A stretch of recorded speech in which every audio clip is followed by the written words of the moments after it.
C'est le tout dernier temps de ces assises,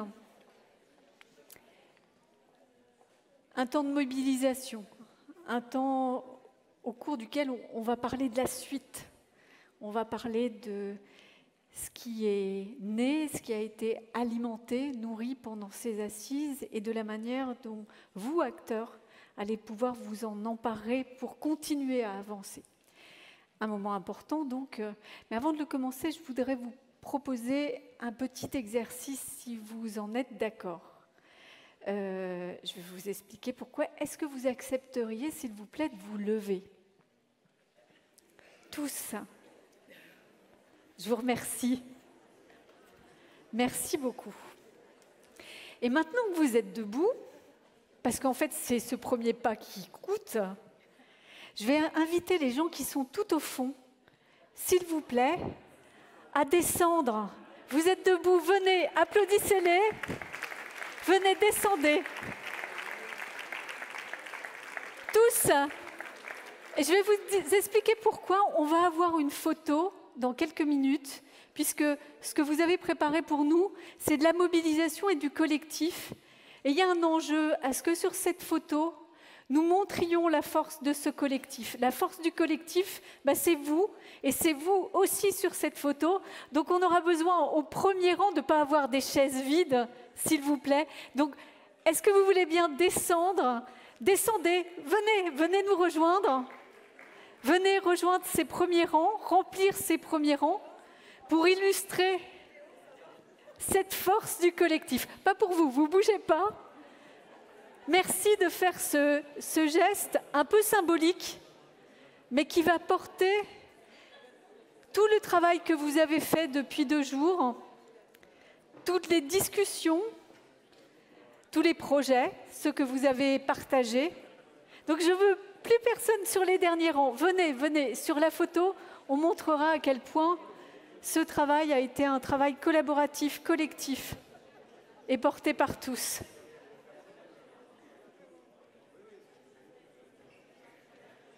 Merci beaucoup. Une fois que vous êtes installés en bas, vous pouvez bien évidemment vous asseoir. Alors, je vous remercie pour cette petite manipulation logistique.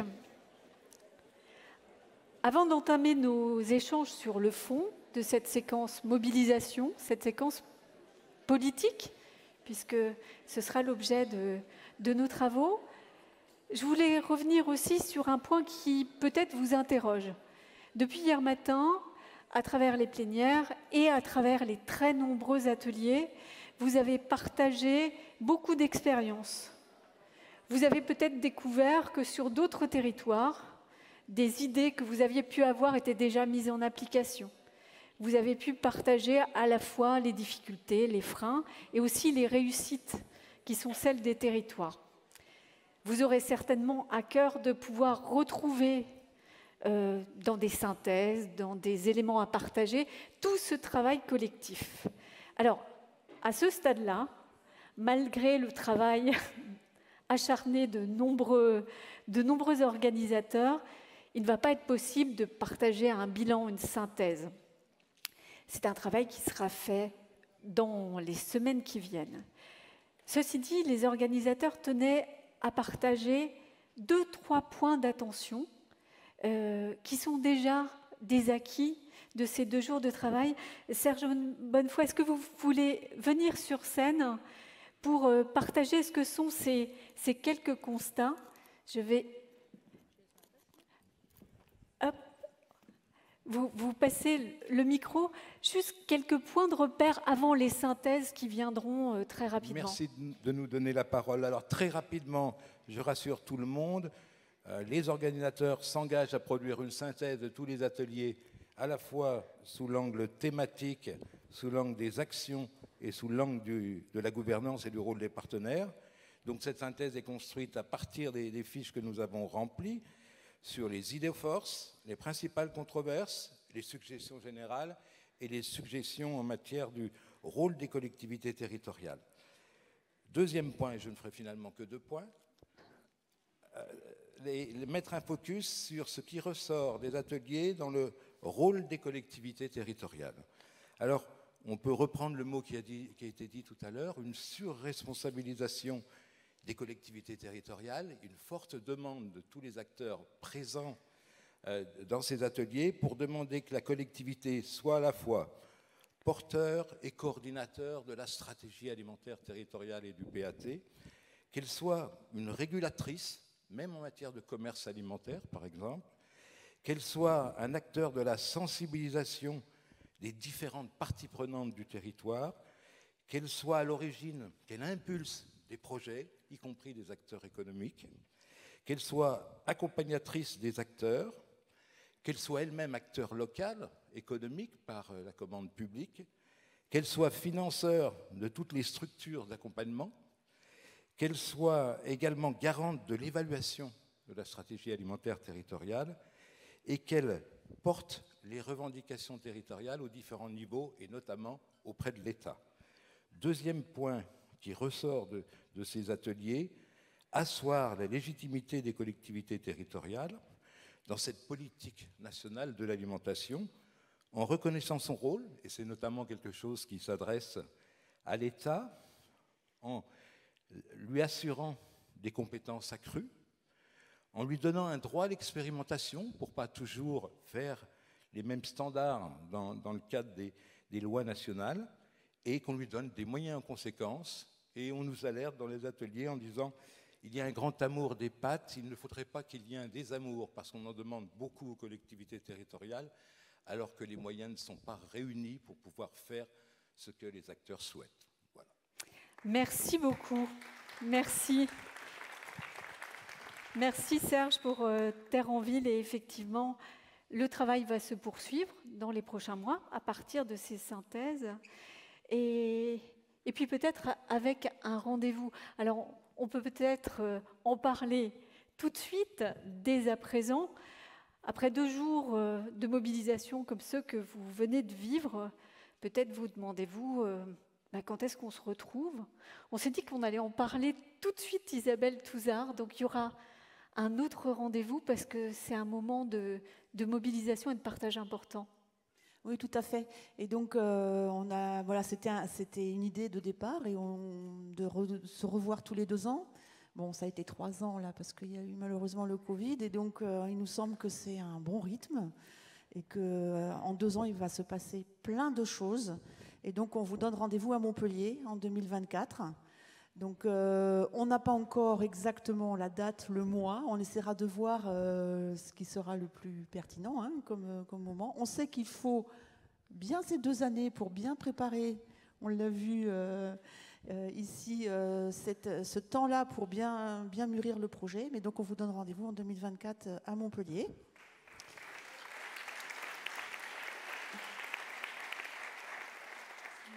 Et peut-être, je ne sais pas si c'est le moment ou pas, mais juste par rapport à la première édition donc, de 2019, vraiment, ce qui ressort vraiment comme point, en 3 ans, vraiment, les enjeux et les questionnements ont vraiment évolué.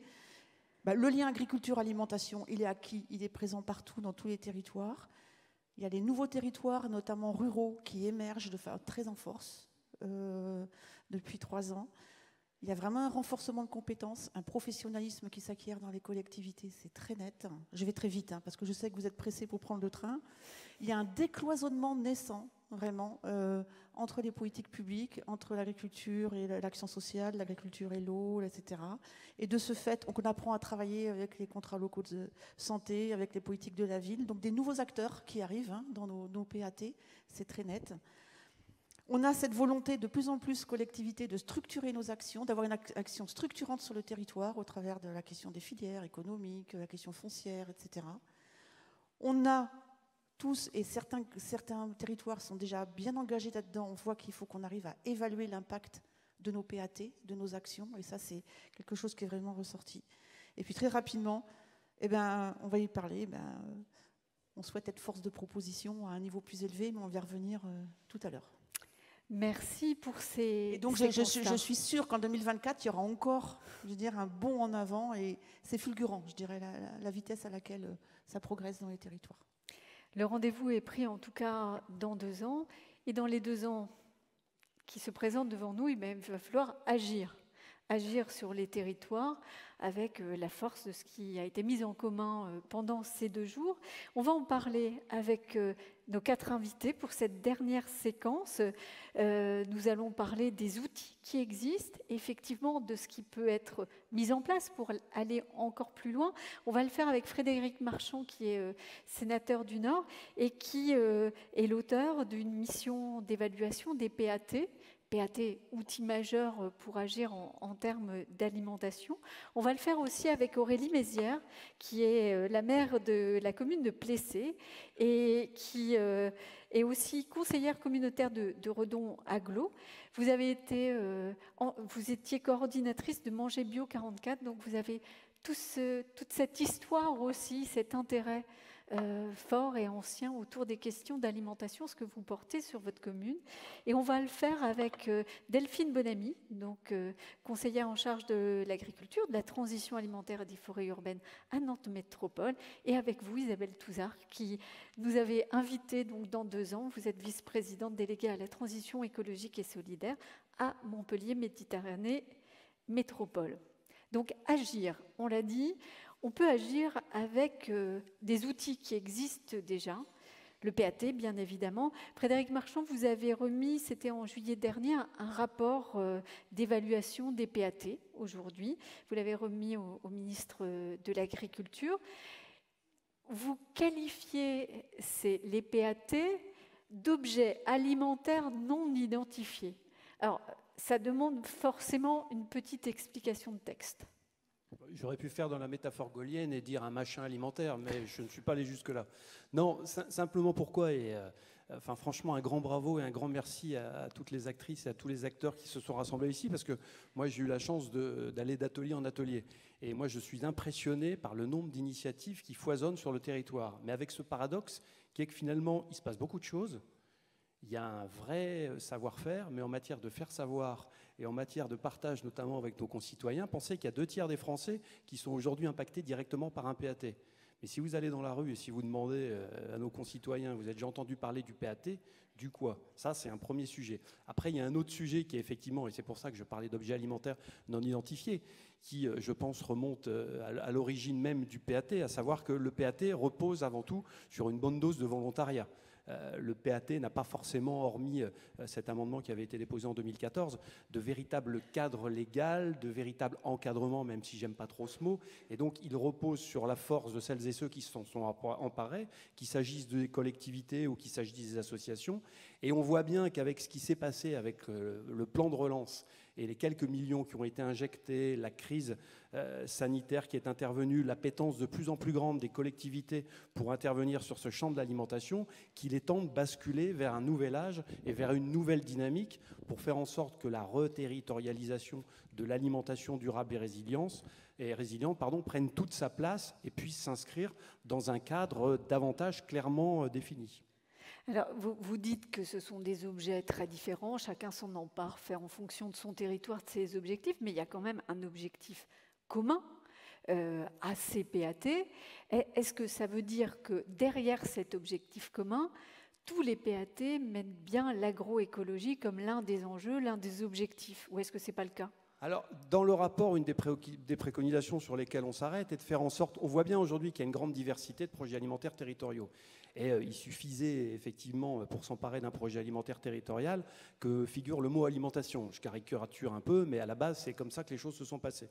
Je pense qu'aujourd'hui, et notamment quand on regarde ce que font les uns et les autres, et c'est ça qui est extraordinaire, on voit bien que les PAT s'engagent davantage sur des voies systémiques. L'objectif, c'est de faire système sur son territoire. Et forcément, quand on parle de PAT systémique, on parle d'éducation, on en a beaucoup parlé, on parle de justice alimentaire, on parle effectivement de place des différents acteurs et on parle forcément de transition écologique. Et quand on parle de transition écologique, l'agroécologie revient dans les items du PAT. Vous parlez aussi d'échelle. Vous soulignez le fait que les PAT sont plutôt portés par des EPCI. Alors, est-ce que ça veut dire que c'est l'échelle pertinente? Il y a aussi d'autres expériences. Au regard du travail que vous avez fait, est-ce que vous avez identifié une échelle qui serait plus pertinente qu'une autre?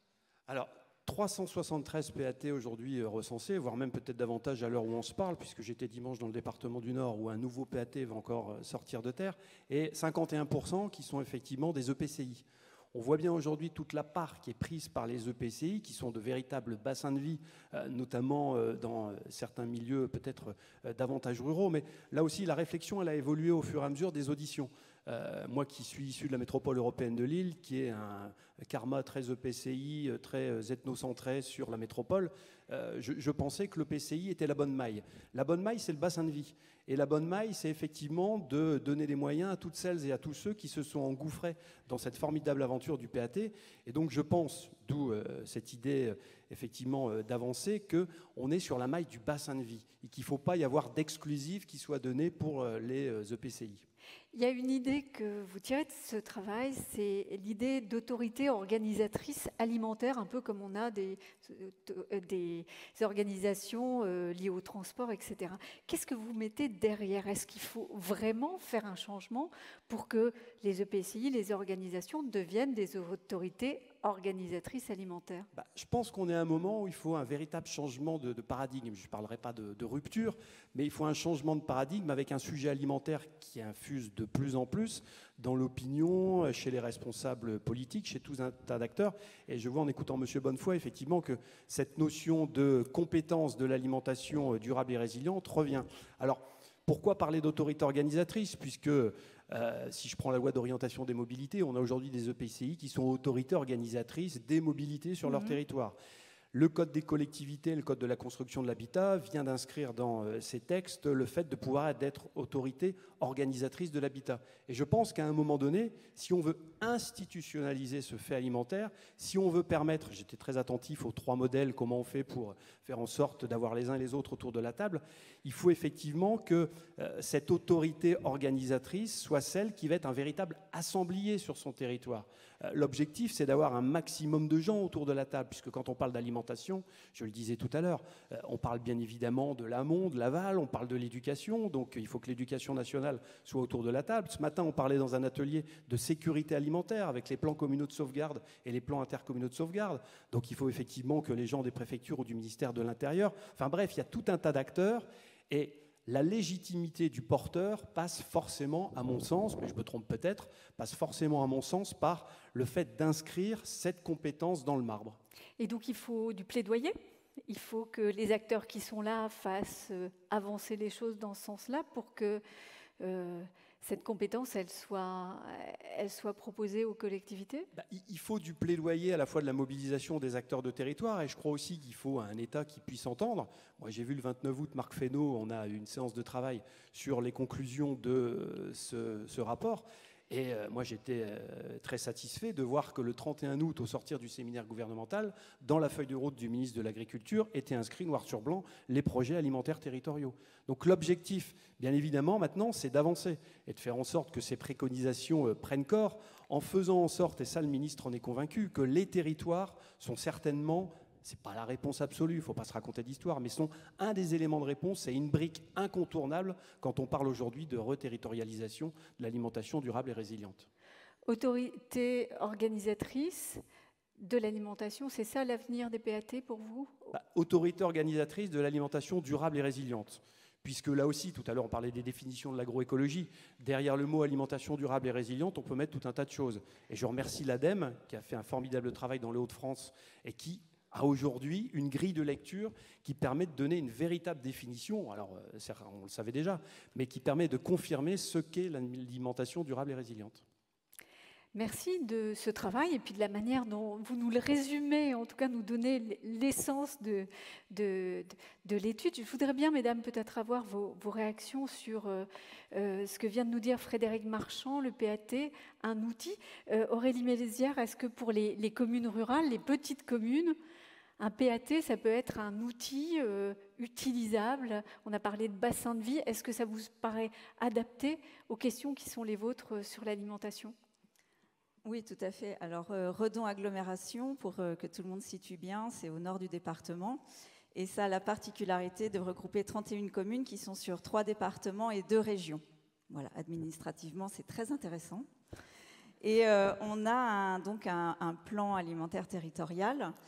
Et en fait, Redon Agglomération, si vous situez bien, on est entre Nantes, Rennes, Saint-Nazaire, Vannes, je schématise.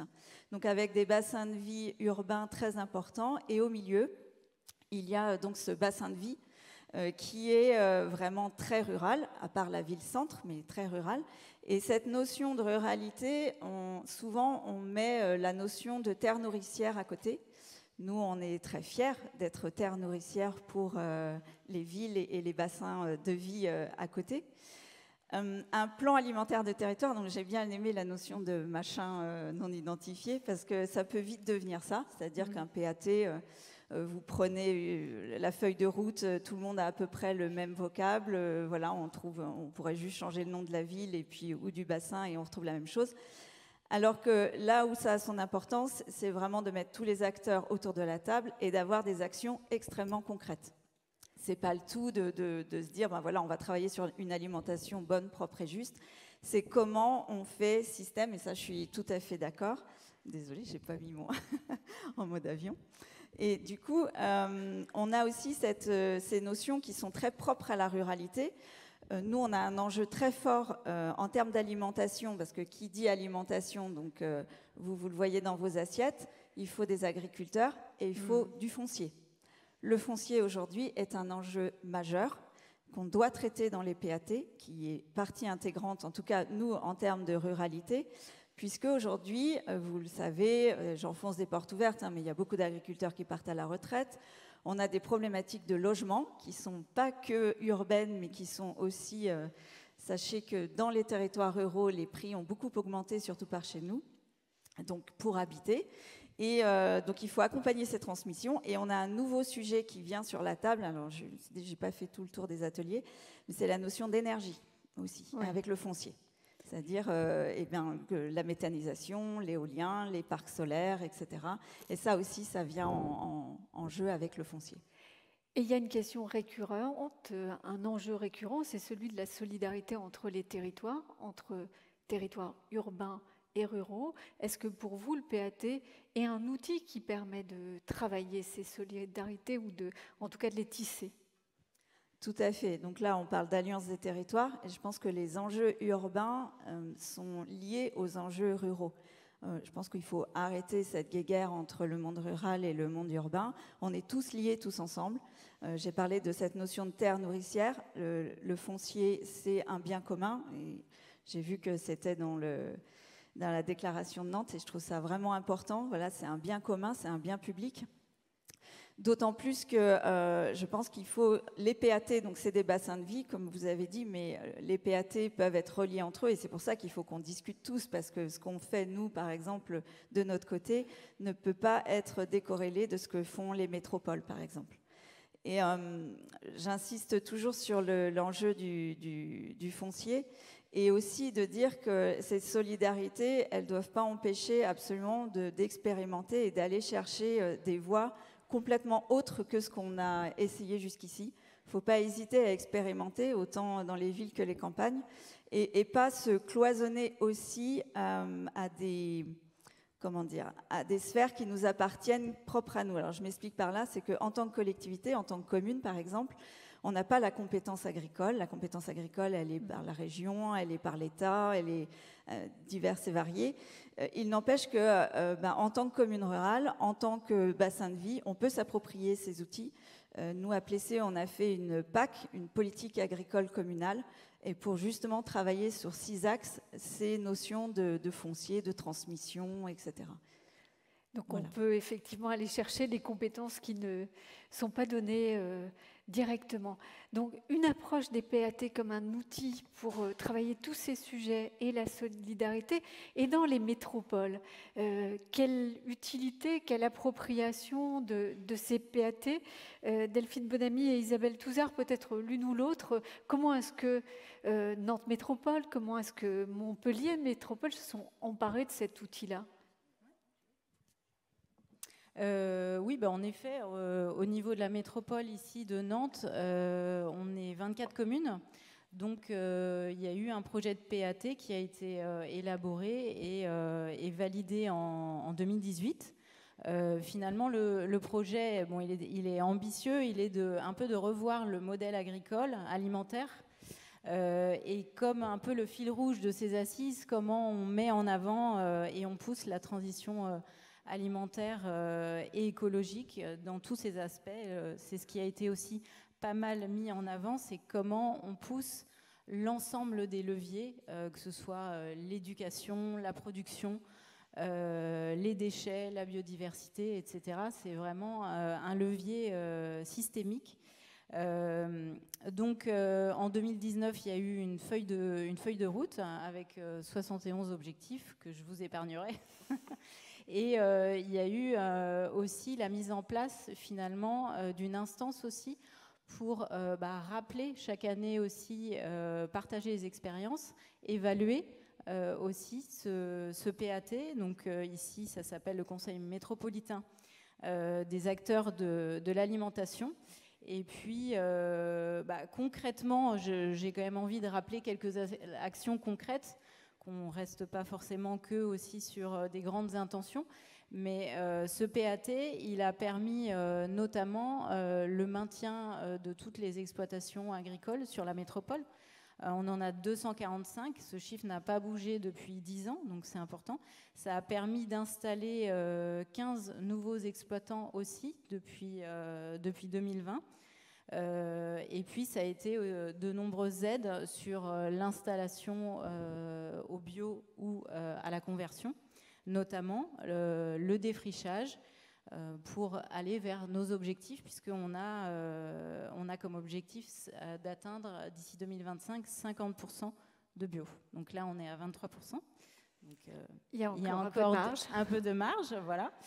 Et puis évidemment, la sensibilisation des agriculteurs à la conversion, à une gestion pérenne aussi des haies, comment voilà, on gère aussi les surfaces agricoles, et puis la déclinaison du PAT à l'école. 3 actions concrètes, notamment, on en a parlé beaucoup, la formation des communes et des producteurs à la commande publique, qui est un levier, le diagnostic gaspillage dans les communes. Donc à Nantes Métropole, on a déjà la moitié des communes qui ont bénéficié de ce diagnostic dans les restaurations, dans les cantines scolaires.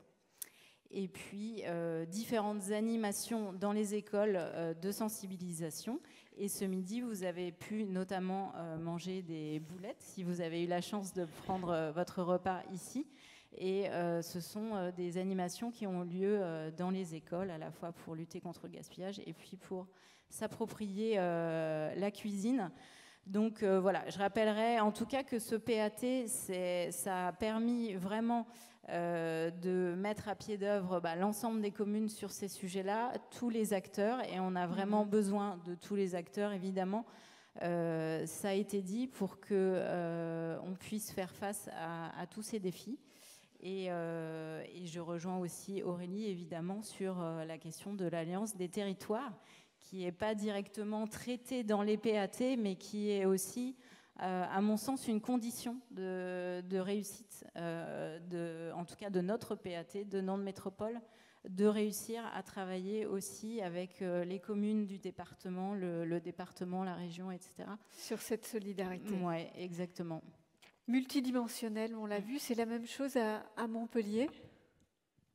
Oui, donc je vais beaucoup de choses qu'on retrouve.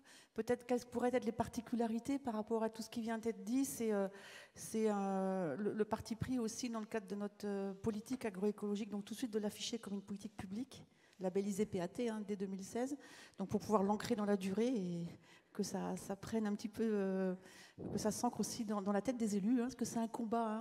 Tous les élus ne sont pas forcément, ou tous les maires d'une interco convaincus par l'importance de tout ça, même s'ils sont de plus en plus nombreux.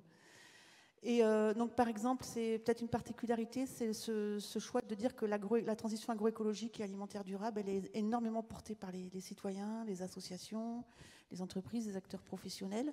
Et donc, des outils qu'on a mis à leur disposition, les 4 saisons de l'agroécologie, de l'alimentation durable, qui permettent de mettre en exergue sur le territoire tout ce fourmillement et cette belle énergie. Donc, 4 fois dans l'année où 40, 30, 40, 50 événements sont mis en avant.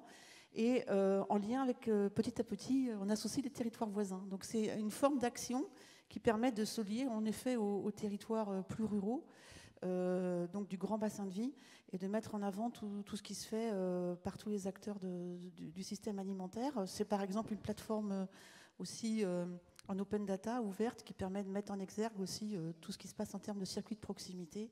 On en recensait 150 en 2014, on est à presque 500 aujourd'hui.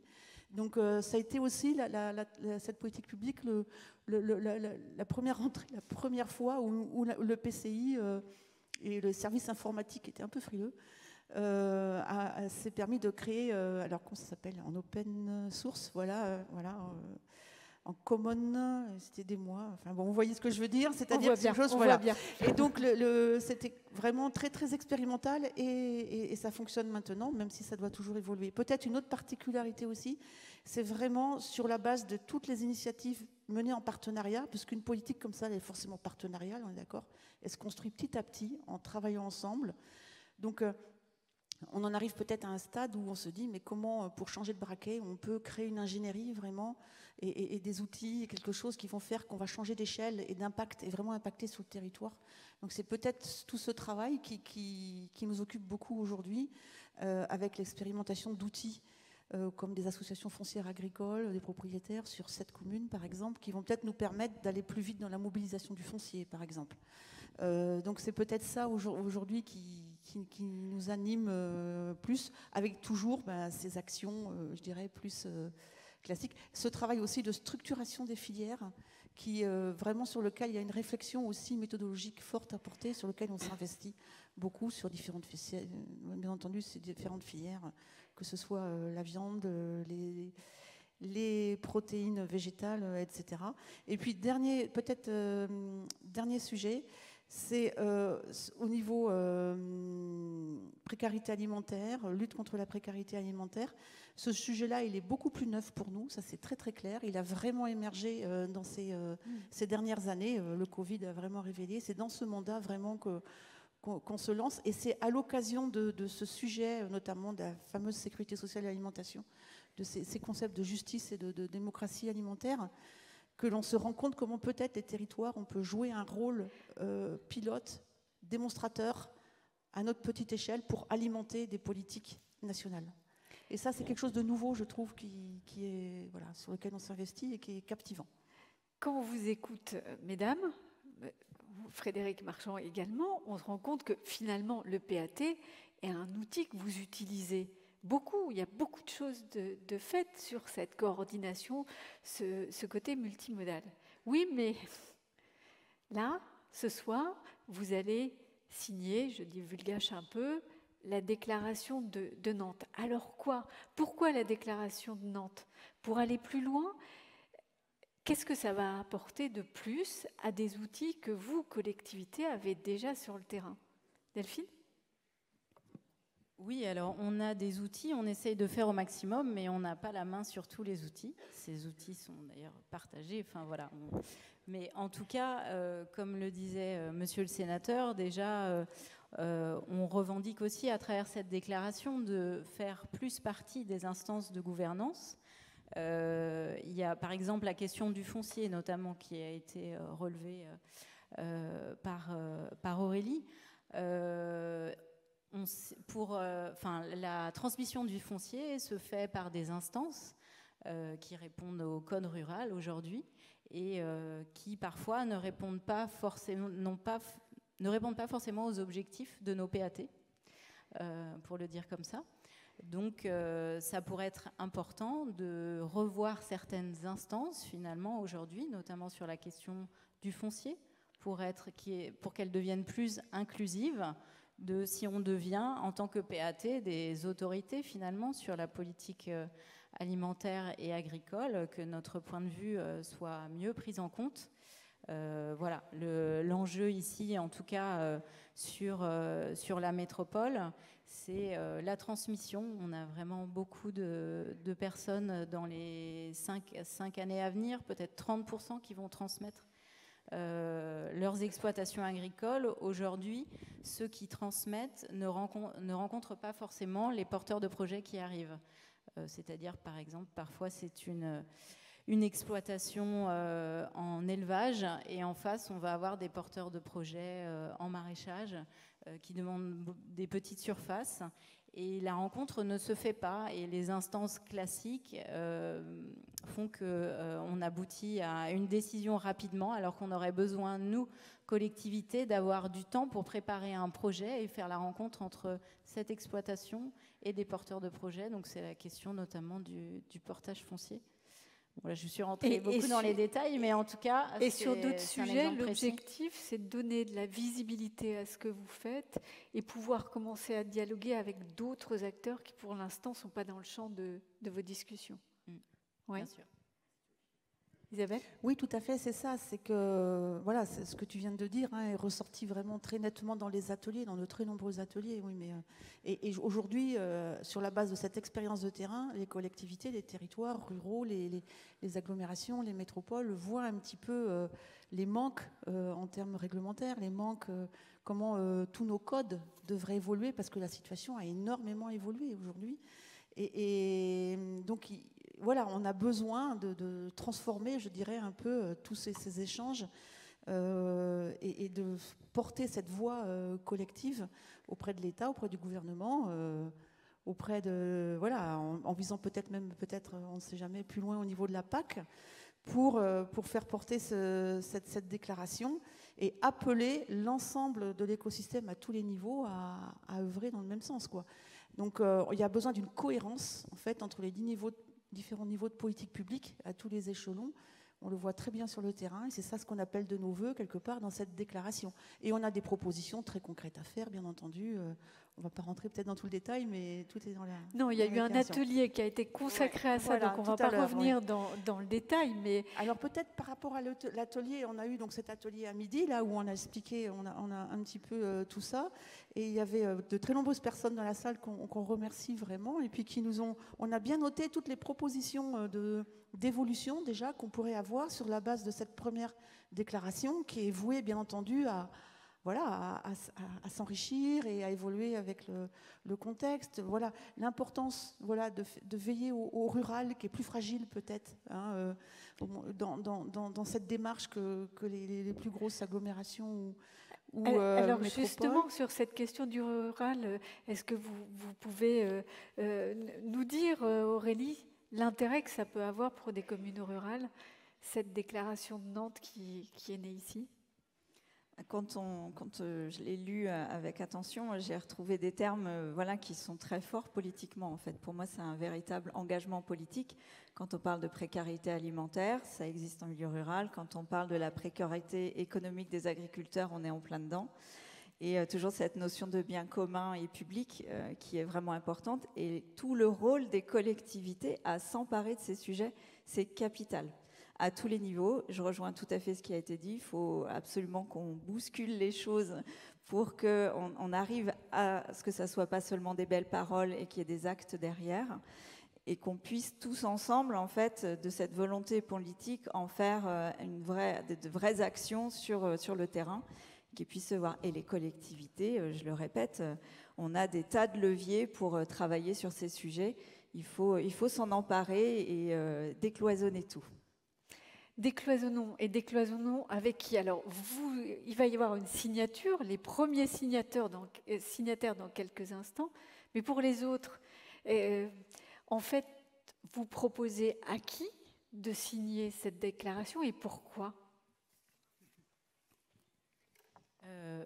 On propose à tous les territoires et les acteurs de signer cette déclaration. Donc, on pourra la signer jusqu'à la fin de l'année. Je crois qu'il y a 3 mois pour le faire.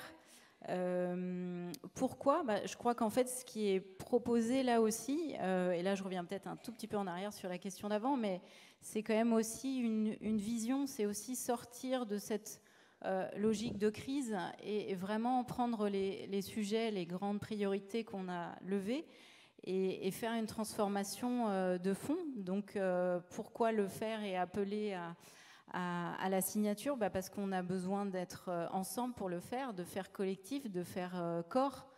Il faut qu'on crée un réseau pour porter cette voix auprès des autres réseaux qui vont aller la porter auprès du national, du niveau européen, du réseau des agriculteurs, des entreprises qui travaillent dans l'agroalimentaire, tous ceux qui sont concernés par finalement ces transformations. On a besoin d'être nombreux. Donc, et pas que des collectivités. Est-ce que c'est ouvert à la signature, à des acteurs économiques, à des associations? L'idée, c'est plutôt là, c'est plutôt une déclaration des collectivités, des territoires. Mais alors là, Terres en Ville, qui bien entendu est aux côtés des territoires depuis le début dans ce cadre de CPAT, bien entendu, va signer puisque c'est un réseau de territoires. Et en plus que la particularité de pouvoir associer les chambres d'agriculture, c'est-à-dire que le monde agricole, du coup, s'embarque aussi dans cette déclaration, ce qui est un acte fort, quand on voit quand même comment on formule, je dirais, les enjeux pour lesquels on veut se battre. Et en fait, voilà, il y a déjà des collectivités qui étaient présentes là, pendant les assises qui se sont manifestées. Alors, c'est difficile parce que tous les élus ne sont pas forcément présents ou étaient présents hier, ne le sont plus aujourd'hui. Par exemple, mais il y en a peut-être d'autres. Il y a déjà, bien entendu, la ville de Montpellier et la ville de Nantes, qui sont maintenant, dans le cadre des schémas de mutualisation, étroitement liés aux métropoles. Mais il y a déjà, par exemple, la ville de Mouansartou, la ville de Strasbourg, la ville de Brest, Brest Métropole, Grand Châtellerault, la ville de Rennes et bien d'autres qui se sont déjà manifestés. Et on est sûr qu'il y en aura encore beaucoup d'autres. Donc l'idée, c'est qu'on va envoyer Terres en Ville va mobiliser, bien entendu, son réseau. Et puis on va voir aussi pour peut-être sur la base de tous les listings qu'on a mobilisés aussi, peut-être d'autres élus, parce que je pense que c'est important que des élus s'adressent à des élus pour leur proposer cette démarche. Alors, on avait prévu la fin de l'année. On sait que parfois, s'il y a des délibérations derrière, ça peut être un peu long, le temps de la saisine des conseils, etc. Donc, peut-être, on va voir qu'on en discute, si on rallonge un tout petit peu les délais. Mais l'idée, elle en a discuté ce matin dans la salle, c'est de pouvoir rendre visible. Voilà, aujourd'hui, on est quelques-uns signés, mais de pouvoir, sur la base de tous les territoires qui vont nous rejoindre, rendre visible cette déclaration, cet engagement lors d'un événement phare en début d'année 2023, pourquoi pas le Salon de l'Agriculture, par exemple. Donc ça, c'est quelque chose qu'on est en train de mûrir. Et c'est important, ensuite, ce qui sera important, c'est de faire vivre comme le dit, cette déclaration et d'en faire quelque chose qui, au-delà d'un moment fugace, je dirais, un petit peu médiatique, soit peut-être une base sur laquelle on construise une force, pourquoi pas, lâchons le mot, de lobbying, avec les réseaux de territoires qui existent, qu'ils soient ruraux ou urbains, pour poursuivre le dialogue et expliquer toujours plus aux décideurs politiques nationaux et au-delà le rôle qu'on tient. Delphine ? Oui, et il y avait justement, quand on rendra public l'ensemble des signataires avec un événement de remobilisation, il y avait ce qui a été proposé ce matin en atelier, en effet travailler après des actions vraiment concrètes aussi, et puis peut-être d'enrichir cette déclaration. Il y avait notamment des attentes sur l'élargir finalement aux pays du Sud également, la prise en compte en effet, comme on l'a dit, du rural, mais en tout cas voilà, on travaillait à enrichir, puisque forcément c'est une base, mais ça reste une base. Voilà, ça reste une base. Alors je crois qu'en atelier, effectivement, où il y a eu plein de pistes, il y a aussi d'autres pistes, des suggestions qui viennent d'arriver. Elles vont venir dans le travail que vous aurez à faire dans les prochaines semaines. Le temps passe très vite, je vous propose symboliquement et avec force de passer à la signature de ce document. Frédéric Marchand, Aurélie Mézières, je vais vous inviter à rejoindre la salle. Je vous demande de les applaudir, s'il vous plaît. Et vous allez, mesdames, venir ici. On va inviter également Laurent Duval, le président de Terres en Ville, à venir nous rejoindre pour lui aussi signer ce document, cette déclaration de Nantes, que je vais quand même vous présenter très rapidement avant la signature. Donc ce document-là, avec ce texte base, comme vous nous l'avez dit, à enrichir, que je vais vous inviter à signer. Je vous en prie. Honneur aux dames.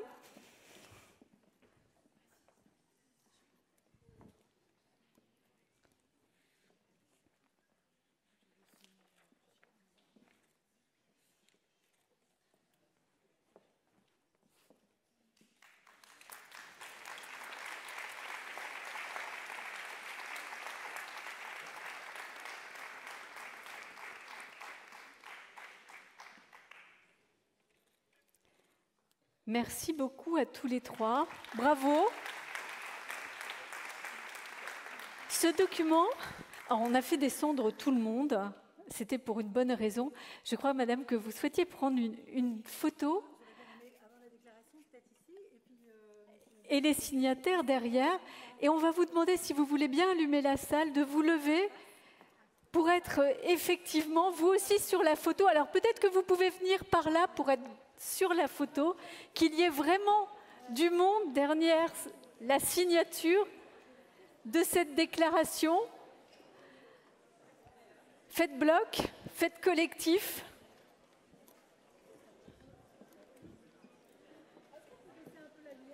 Ah, finalement, en fait, excusez-moi, si la lumière peut baisser, finalement. Il y a un projecteur un peu fort, si vous voulez baisser la lumière, merci. Alors peut-être applaudir. Applaudir.